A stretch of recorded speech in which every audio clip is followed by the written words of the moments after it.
muito animadora e a gente tem papo para bater com ele aqui na Botafogo TV, né, Amandinha? É isso aí, Cadu. E agora eu já quero convidar o nosso novo comandante, nosso novo treinador, chegando aqui na Botafogo TV. Tudo bem, Paiva? Seja bem-vindo. Prazer. Tá chegando aqui, minha galera. Chegou a hora da gente bater aquele papo mais descontraído, que é como a gente conversa por aqui, falando, claro, de futebol, também de vida pessoal. Vamos conhecer aqui o nosso novo treinador. E, gente, já falei, vou repetir. Manda o chat, manda o superchat para aparecer na tela da Botafogo TV. E aí sim, você conseguir mandar o seu alô para o nosso novo treinador e também mandar a sua pergunta aí para ele, para você conhecer também um pouco mais, nossa torcida pode participar aqui da nossa live. Bom, Pai, seja bem-vindo ao Botafogo TV. A Botafogo TV, boa tarde para você. E aí, conta pra gente, até já falaram com você sobre esses quase 30 dias que você vai ter para conhecer o elenco, para treinar o elenco. Eu queria saber da importância mesmo desses dias sem jogos, sem competição, para você colocar ali sua metodologia em jogo, na verdade, em treino, né? Tudo bem? Olá Amanda, olá Cadu. Um gosto de estar aqui, fazer parte desta família, fazer parte desta história, que eu estou convencido que nós vamos aumentar a qualidade e a dimensão desta história ganhadora do Botafogo e de facto considerar-me um privilegiado por ter 30 dias para trabalhar com o elenco. Era melhor o clube estar a disputar o título, não é possível. E como eu digo, vamos encontrar a solução dentro deste problema, e a solução é clara, chega um treinador novo que não vai mudar coisas radicais. A base, como eu já disse, é muito boa, é uma base ganhadora, um elenco com muitíssima qualidade, com muita experiência, e portanto aquilo que nós vamos fazer é de facto a área que eu mais gosto, que é o treino. Eu gosto mais do treino que do jogo, adoro o treino. Sou um fanático do treino, dou muita importância àquilo que é o momento do treino. Tentamos que o treino seja muito direcionado para aquilo que o jogador gosta, sem perder a responsabilidade da exigência e daquilo que é ensinar. Não é ensinar, é passar o jogo que nós queremos que eles pratiquem dentro de campo. Mas sim, vamos aproveitar esse tempo para revitalizar essa base ganhadora, essa base de jogo foi considerado dos melhores do Brasil durante algum tempo, e essa é a nossa responsabilidade. Eu estou convencidíssimo que o tempo de treino que nós vamos ter, com a capacidade e o conhecimento que a minha comissão técnica tem, a forma muito próxima como nós trabalhamos e chegamos aos jogadores, eles vão rapidamente perceber as nossas ideias, e dentro daquilo que eles já têm, nós vamos fazer aqui um upgrade para tentar ser um Botafogo ainda melhor, ainda maior. Paiva, primeiramente seja bem-vindo ao Botafogo TV, Obrigado. ao Botafogo, ao clube de uma forma geral, até aproveitando esse período de treino, né, que você está dizendo, um entusiasta do treino, porque depois que começar o Campeonato Brasileiro, você vai ver que talvez você não tenha mais tempo para treinar nem tão cedo, aí vai ter que fazer aqueles ajustes mais de conversa, muita coisa em vídeo. Esse período, talvez você possa, além de desenvolver o teu trabalho com os atletas, você já pode começar a pensar em alternativas também a serem treinadas, já que para frente, né, de março em diante, Brasileiro, Libertadores, Super Mundial e Copa do Brasil, você não vai ter tempo tanto de treinar. Talvez já seja bom esse período para treinar 2, 3 maneiras diferentes de jogar? Eu olho para a pré-temporada, se podemos considerar a pré-temporada, que normalmente eu gosto de 6 semanas, mais ou menos, de pré-temporada, mas eu gosto de olhar como a base geral daquilo que eu quero que os jogadores façam. Depois há a questão do detalhe, da estratégia, que tem muito a ver com o adversário com quem vai jogar, e isso é mais trabalhável no vídeo, no treino da recuperação, naquele treino antes, só tiveres 2 dias para treinar, naqueles 2 treinos em que eles quase só caminham no campo, que estão a recuperar ao mesmo tempo, mas estão a receber informação sobre como é que ataca o adversário, como é que defende o adversário e como é que nós queremos contrariar isso. Mas a base, obviamente, tem que ser trabalhada neste mês que nós temos, e obviamente preparar os jogadores para algumas situações diferentes, porque, como eu disse na apresentação, as nossas equipas são conhecidas e caracterizadas pela forma diferente como atacam. Podes jogar mais curto, podes jogar mais longo, podes entrar por dentro, por fora. Esta diferente forma de ver o jogo ofensivo torna muito mais difícil a quem defende, porque acabas por ser uma equipa imprevisível. E eu, obviamente, gosto de um jogo apoiado, gosto de um jogo associativo, gosto de um jogo em que a equipa esteja junta e jogue junta, mas se tu puderes chegar à baliza adversária ou ao golo adversário em 2 passes ou num, fantástico, melhor ainda. Só que vai haver momentos em que tu não vais conseguir fazer isso. Então a tua pergunta é excelente, porque eu já passei por isso no futebol brasileiro, ia recebendo jogadores com 25 jogadores novos, com um elenco completamente novo, do zero, e sem tempo para treinar. E isto de facto foi muitíssimo difícil. Aqui, como eu já disse, já está a base que nós vamos receber, vamos ter este mês para sedimentar esta base e as nossas ideias, e depois, nos poucos espaços que vamos ter, vai ser o vídeo, e vai ser, como eu disse, aquele treino quase a caminhar, quase muito tático, que se enquadra na recuperação. Segredo para isto é olhar para um elenco, como dizia o John, que tem que ser quase 2 elencos. Porque se tu jogas sempre com o mesmo 11, com um calendário destes, não vais conseguir aguentar, porque os jogadores vão perder rendimento e o risco de lesão vai ser muito grande. E a mim, eu prefiro perder o jogador num jogo, protegendo-o fisicamente, do que perder o jogador um mês ou 2 e vai perder 8 jogos, ou 9 ou 10. Portanto, no entanto, eu não vou chorar, nem vou queixar-me de nós não termos tempo para treinar, porque isso é muito bom sinal. É sinal que nós estamos disputando competições, jogando para ganhar, disputando títulos, e nós queremos ir até o último dia sem ter tempo para treinar. Se nós chegarmos ao último dia sem ter tempo para treinar, é sinal que nós estamos nas decisões, que nós estamos nas finais, que nós estamos ali no momento de ganhar, e isso é aquilo que eu mais quero, mas a base vai começar exatamente neste momento de pré-temporada. De alguma forma, você ter treinado já o Bahia e ter sido apresentado ao calendário brasileiro te prepara para essa vinda ao Botafogo, porque acredito eu, né, pelo teu período na Europa muito vasto, né, não só como treinador, mas também acompanhando o futebol europeu. O Brasil, né, e o calendário sul-americano, de alguma forma, ele é bem diferente que a Europa, talvez um pouco chocante para um europeu.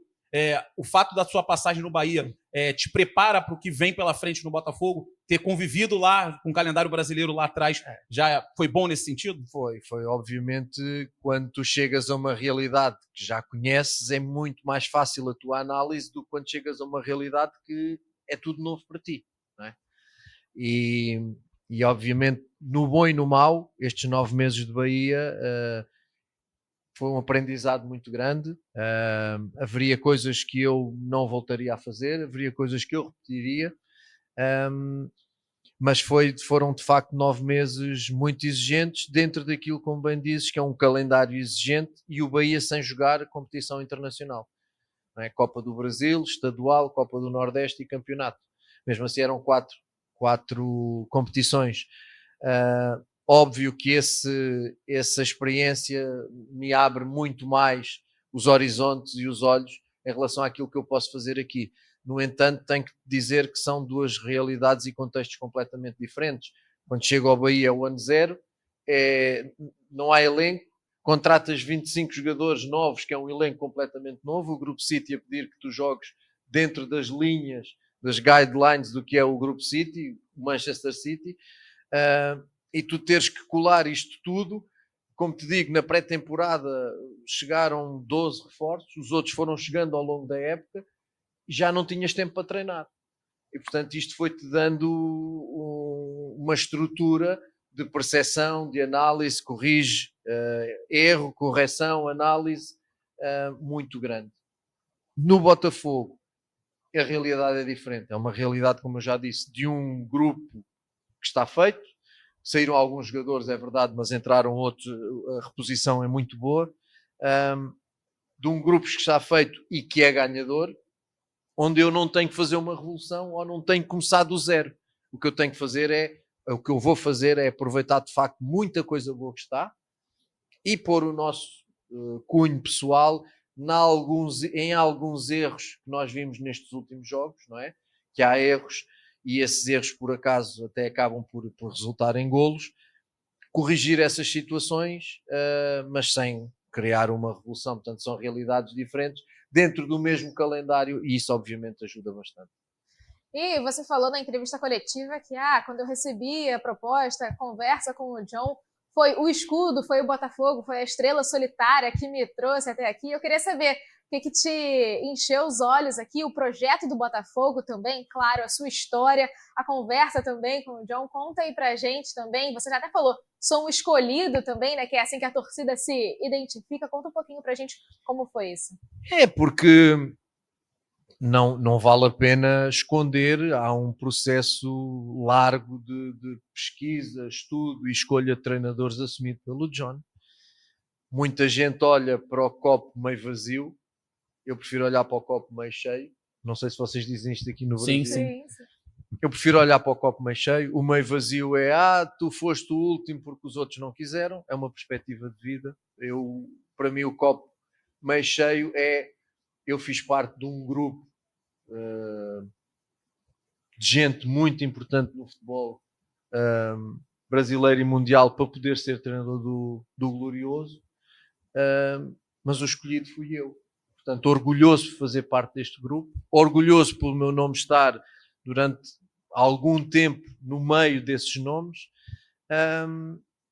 e orgulhoso por ter sido escolhido para esta missão tão bonita e tão desafiante como é treinar um clube desta dimensão e com esta história. Os sinais de sair com o luto difícil do Toluca, em que não estávamos à espera depois do trabalho magnífico, na minha opinião, repito, porque os números estão aí que fizemos, não só os números, da forma como a equipa jogava, e nós na família dizíamos, é porque Deus tem alguma coisa melhor para ti, e são estes sinais de Deus que foram ao longo da minha vida, enquanto decisões difíceis, elas foram quase sempre influenciadas por sinais, e graças a Deus trouxeram-me aqui. E hoje eu percebo porque é que houve aquele sofrimento, ou aquele luto, aquela decepção, frustração de sair de um projeto que estava a caminhar tão bem, por uma decisão superior que obviamente nós temos que aceitar, mas hoje eu percebo que algo melhor estava reservado. E daí eu dizer que fui o escolhido pelo John, mas eu acho que já tinha sido escolhido pela entidade superior que nos comanda e aconselha, e portanto isso para mim é fundamental, e é uma história depois de entrevista, de eu ao fim e ao cabo fazer o que faço, dizer o que sou, mostrar o que sou. Eles puderam ver jogos das minhas equipas a jogar, tinham detalhadíssimo o meu perfil enquanto treinador, um profissionalismo extraordinário. Quando cheguei eles disseram, este és tu nesta folha, totalmente descrita a forma como as minhas equipas jogam, com as suas virtudes e defeitos. Não há equipas perfeitas, mas muito próximo daquilo que este gabinete de inteligência e análise fez sobre nós e a nossa forma de jogar. E esta entrevista depois acabou por correr bem. Esta análise toda, perceber que de facto este era o momento indicado para escolher, para eu chegar, ainda mais no momento em que eu vivo no Rio de Janeiro, e todos estes sinais acabam por me dizer vai estar no clube certo, no momento certo, na hora certa. Um ponto interessante, né, a gente tem acompanhado no futebol brasileiro, e acredito que você também, é o domínio dos treinadores portugueses nas principais competições brasileiras e sul-americanas. O Botafogo também passou por isso no ano passado, mas Abel Ferreira, Jorge Jesus, o Arthur Jorge. Eu queria que você falasse, assim, como português, técnico de futebol, como é que você tem observado essa chegada e esse domínio em competições, em atuações dos times comandados por técnicos portugueses? De alguma forma te surpreendeu quando você viu de fora? Como é que você observou os portugueses indo tão bem no futebol brasileiro?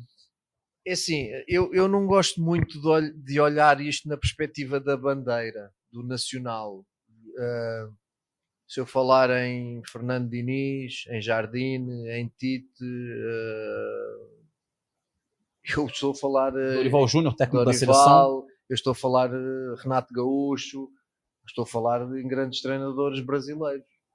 Portanto, eu não olho isto pela bandeira. E também chegaram treinadores brasileiros, portugueses ao futebol brasileiro, que não tiveram sorte, não conseguiram os seus objetivos, e eu fui até um deles no Bahia, por muitas coisas que não conseguiram entregar aquilo que se estava à espera.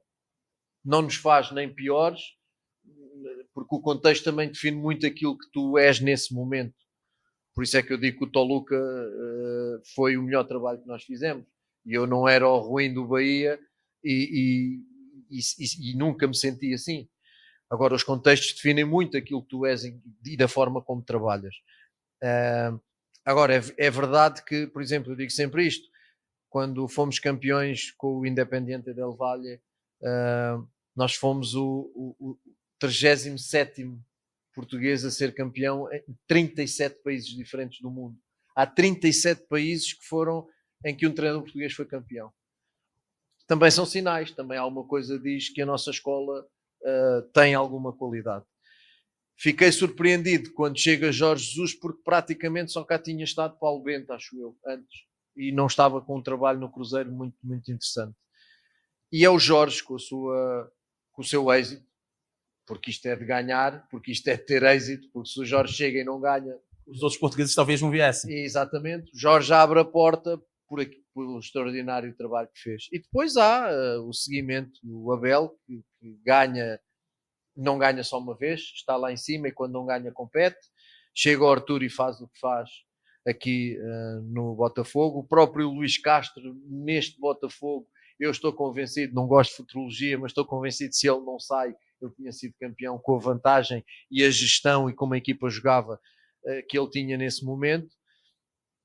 Portanto, eu gosto de falar em competências em vez de falar em bandeiras. Agora, não há dúvida que há uma escola de treinadores portugueses com muito êxito que se caracterizam por uma adaptação muito rápida às realidades que eles encontram, uma capacidade de se adaptar muito rápido, de chegar e ser logo um dos que estão, um da família mais, sem chegar e radicalizar e cortar tudo e mudar tudo. Acho que o treinador português não tem esse hábito, é um treinador de adaptar e de fazer parte, de agregar.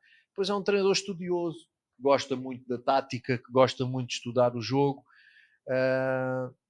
até às vezes de forma exagerada, porque eu digo que na Europa a tática é tanta que às vezes estrangula aquilo que é a criatividade, a fantasia. Estes jogadores mais que a gente diz que desapareceram, os tecnicistas, às vezes é a tática que dá cabo deles, que os faz desaparecer. Mas pronto, é um bocadinho isto. Eu não vejo por bandeiras, vejo por competências e, como disse, houve alguns portugueses aqui no Brasil que não tiveram êxito, como não tiveram noutros países, e houve outros. Houve na Inglaterra, uns ganharam, portugueses, outros não ganharam, brasileiros, uns ganharam aqui. Por exemplo, anos 80 e 90, a influência brasileira em Portugal é decisiva em termos de treinadores e de jogadores. Nós tivemos durante muito tempo no Benfica, no Porto, no Sporting, a coluna vertebral da seleção brasileira, entre Ricardo Gomes, Moser, Aldair, Valdo, Douglas, Geraldão, por aí fora. Estava lá a coluna vertebral da seleção brasileira. Otto Glória, Marinho Pérez, Abel Braga, todos estes nomes. Luís Filipe Scolari, que fez uma revolução no nosso futebol e é um senhor. Eu emociono quando falo do Scolari, porque ele é muito mais que um treinador e conseguiu mover um país. O Scolari conseguiu mover um país. E tenho muita pena que naquela final contra a Grécia ele não tenha conseguido a cereja no topo do bolo, que era fazer-nos campeões da Europa, mas o trabalho dele é absolutamente extraordinário no futebol português. Isto são ciclos. Se nos anos 70, 80, 90 o futebol brasileiro foi decisivo para a evolução do futebol português, hoje em dia, se calhar, um bocadinho a influência portuguesa também é muito importante para o desenvolvimento do futebol brasileiro. E se calhar daqui a 5, 10 anos nós vamos receber uma vaga de treinadores brasileiros que dizem se calhar não é preciso trazer treinadores estrangeiros. Eu vejo as coisas assim. Uma aula, hein? Uma aula. Essa resposta foi uma aula. Ó, infelizmente, temos pouco tempo, então vou deixar você fazer a última perguntinha, depois a gente encerra, combinado? É assim, dentro do que o Botafogo apresentou na temporada passada, conquistou tudo que conquistou, e acredito que você, como amante do futebol, deva ter assistido muito daquele Botafogo, e o torcedor, ele se prepara e ele observa e ele quer aquele Botafogo de novo em 2025. com um novo perfil, com um novo técnico, com novos jogadores. Eu queria que você, assim, né, até numa mensagem até para o torcedor, mais até do que uma pergunta, como é que você acha que a torcida pode preparar para receber aquele Botafogo de volta? Pode dizer assim, está adormecido de 2024 para 2025? A gente queria saber mais ou menos como é que você acha que é possível fazer esse Botafogo acordar. Pegou um soninho aí nesses primeiros meses. Eu entendo o torcedor, porque quem come camarão depois já não quer comer miolo de pão, não é? É um bocadinho isto. Então a qualidade que eles encontraram aqui é a exigência e aquilo que eu disse na coletiva. O torcedor pensa desta forma: se eles puderam fazer isto, porque é que não podem continuar a fazer? Porque é que não vão fazer sempre? Vamos ter dias melhores, dias piores, mas de facto o desafio é a consistência estar aí e é voltar a trazer esse Botafogo protagonista, que orgulha a torcida, que se calhar não vai ganhar sempre, mas que no momento em que não ganha, a torcida diga: este Botafogo não ganhou, mas eu vou para casa triste pelo resultado, mas confiante que foi um mau dia, e que quando eu volto aqui ou volto a ver o meu clube, estão ali as bases para ele contrariar esse mau dia. E portanto esse é o nosso grande desafio, e eu acho que é um bocadinho, falaste um bocadinho numa palavra que eu acho que é um bocadinho isso, adormecida. Eu acho que neste momento há ali um adormecimento qualquer. Eu tenho o meu diagnóstico feito, disse que não ia dizer em público por respeito aos meus jogadores e ao trabalho que se fez até agora. Tenho esse diagnóstico feito, sei por onde devo ir, sei por onde quero ir para exatamente revitalizar esse Botafogo, que também é importante que a gente diga ao torcedor: é difícil que seja um Botafogo igual. E porquê igual? Porque saem jogadores e entram outros. E quando sai um indivíduo e entra outro, há coisas que mudam. Não vamos mudar a essência do ataque, do protagonismo, do ir ao gol, do gerar situações de situações de gol, de concretizar, de fazer muitos golos, tentar fazer isto, mas vamos ter que perceber que há jogadores que mudaram e que se calhar a forma não vai ser bem aquela, mas vai ser outra, mas sem perder o ADN, sem perder a essência, porque eu sei bem a casa onde estou. E a minha formação é de clube grande, é de jogar para ganhar, é de jogar para ter bola, é de jogar para amassar os adversários. Eu sei bem o clube onde estou também, e aqui é que é a minha identificação. Portanto, isso é o que eu digo ao torcedor: um bocadinho de paciência. Eu sei que eles estão zangados, eu sei que muitos não gostam do nome, até porque há esta ligação com o Bahia, não gostam do nome. A única coisa que eu digo: são realidades diferentes. Analisem o Renato, quem quiser veja o Toluca do Renato jogar, não o do Bahia. Veja, é um contexto, não é brasileiro, mas veja como jogava a equipa do Toluca. Os intérpretes aqui, encontramos aqui outro tipo de elenco, outro tipo de estrutura, e nós vamos, não tenho dúvidas nenhumas, trazer esse Botafogo de volta. Botafogo que ganha, um Botafogo que é protagonista e um Botafogo que orgulha o seu torcedor, mesmo quando não consegue ganhar. Tá aí, então. Renato Paiva sendo apresentado oficialmente ao Glorioso, chegando aqui na Botafogo TV, batendo um papo com a gente. Temos mais de 2 horas de transmissão, então o Renato está no ar, podemos dizer, há mais de 2 horas que esteve lá na coletiva, conversou com a imprensa, com o John também, e agora veio um pouquinho aqui para esse bate-papo um pouco mais leve aqui na Botafogo TV. Renato, muito obrigada pelo seu tempo, claro. Seja bem-vindo ao Glorioso e que seja mais uma temporada gloriosa. Muito obrigado, é um gosto estar aqui, espero vir aqui mais vezes. Por favor.